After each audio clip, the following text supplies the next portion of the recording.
अब अमित शाह देश को बताएं कि जिस स्टेट से वो आते हैं, गुजरात से, वहां पर डिस्टर्ब एरियाज एक्ट है। एक हिंदू अपना घर मुसलमान को नहीं बेच सकता, मुसलमान हिंदू को नहीं बेच सकता, और बरसों से चले आ रहा है। वो संविधान का वायलेशन नहीं है। गुजरात में और जहां जहां बीजेपी सत्ता में है, वहां पर आप कन्वर्जन के खिलाफ कानून बना दिए, जबकि संविधान में राइट टू चॉइस एक फंडामेंटल राइट है।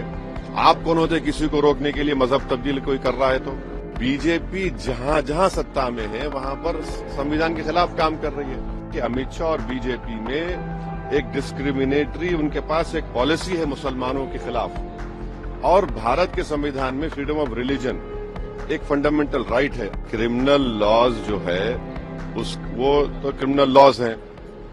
जो शरीयत एप्लीकेशन एक्ट है या मुस्लिम पर्सनल लॉ है, वो तो सिविल मामलात के लिए है। अब अमित शाह देश को बताएं कि जिस स्टेट से वो आते हैं, गुजरात से, वहां पर डिस्टर्ब एरियाज एक्ट है।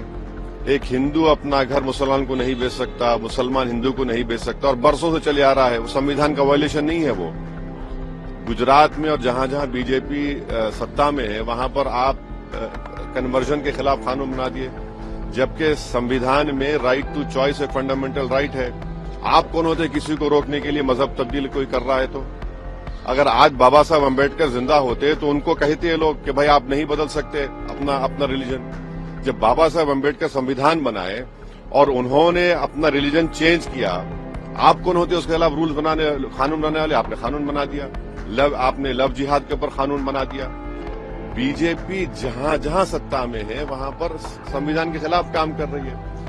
गोवा में बीजेपी की सरकार है, वहां पर कानून ये है कि अगर कोई 25 साल और 30 साल के दरमियान में कोई हिंदू महिला है, वाइफ है, और अगर वो इस उम्र के दरमियान में बेटे को जन्म नहीं देती है, तो उसके हस्बैंड को दूसरी शादी करने का राइट है।